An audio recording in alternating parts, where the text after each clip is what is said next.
O governo de Jair Bolsonaro completa 3 meses precisando arrumar a casa. A última semana deixou mais evidentes as fragilidades na articulação política que põem em risco sua principal agenda, a reforma da Previdência, assim como a paralisia de uma área crucial, o Ministério da Educação. Para completar, o presidente continuou a alimentar crises paralelas.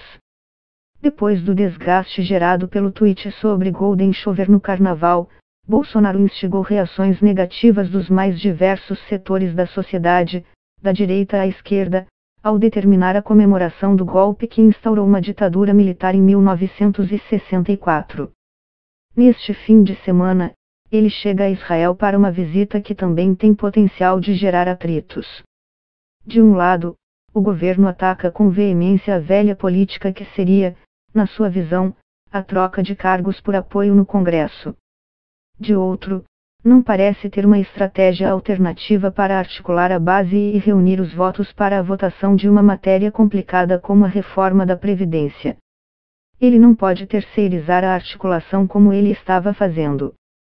Transfere para o presidente da Câmara e do Senado uma responsabilidade que é dele e fica criticando: a velha política está me pressionando. Ele precisa assumir essa articulação porque ele precisa dizer o que é a nova política. Nós estamos na nova política, nós queremos a nova política, o Brasil quer mudar, criticou Maia no início da semana. Para a cientista política Lara Mesquita, do Centro de Política e Economia do Setor Público, CEPES, da FGV, Bolsonaro se equivoca ao classificar a repartição de cargos como algo necessariamente vinculado a práticas corruptas. Na verdade, diz ela, repartir poder é algo fundamental para se formar uma coalizão em um sistema político multipartidário. Nesse sentido, Mesquita considera mau sinal a escolha de um parlamentar do mesmo partido de Bolsonaro, em primeiro mandato, para ser o relator da reforma da Previdência na Comissão de Constituição e Justiça, CCJ, da Câmara. Após dias de indefinição, a missão ficou com o delegado Marcelo Freitas, PSL-MG. É mais um sinal de incapacidade de articular. O PSL já presidia a CCJ. O ideal é que fosse uma parlamentar mais experiente, e de outro partido, que agregasse apoio, ressalta. Reforma da Previdência é mais contribuição e menos benefício. Em lugar nenhum do mundo a população vai para a rua cobrar reforma, diz, ao reforçar a necessidade de articulação pelo governo. O cientista político Antônio Lavareda, professor da Universidade Federal de Pernambuco, também considera que a melhora da articulação passa por uma reforma ministerial que compartilhe o governo com mais forças políticas. No entanto, ele se mostra mais otimista com o trâmite da reforma da Previdência pela grande proeminência que a pauta ganhou. Tanto que Maia, mesmo após a troca de farpas com Bolsonaro, renovou seu compromisso com a matéria. Ele destaca também o apoio dado pelo Centrão nesta semana, líderes de 13 partidos, PR, SD, PPS, DEM, MDB, PRB, PSD, PTB, PP, PSDB, Patriotas, PROS e Podemos, anunciaram que apoiariam a proposta do governo, desde que retirado 2 pontos as mudanças no benefício de prestação continuada, BPC, e na aposentadoria rural. O entendimento sobre a importância da reforma veio amadurecendo desde o governo Temer e hoje é amplo apoio entre formadores de opinião, afirma Lavareda. Em apenas 3 meses, o Ministério da Educação já teve 15 exonerações em cargos importantes para o funcionamento da pasta, o que se reflete na paralisia do órgão. Nesta sexta-feira, o tenente brigadeiro Ricardo Machado Vieira foi anunciado como secretário executivo, na 3ª nomeação para o posto em cerca de 2 semanas. O cargo é o segundo mais importante da pasta, abaixo apenas do ministro. Vieira não tem larga experiência na área de educação, mas, segundo o jornal O Estado de S. Paulo, é homem forte no círculo militar e é especialista em logística. Sua nomeação parece uma vitória dos militares na disputa que vem travando com os olavistas, discípulos de Olavo de Carvalho, no controle da pasta. O próprio Vélez é indicação do ideólogo. Ainda segundo o jornal, Vieira estaria cotado para assumir a pasta interinamente no lugar do ministro.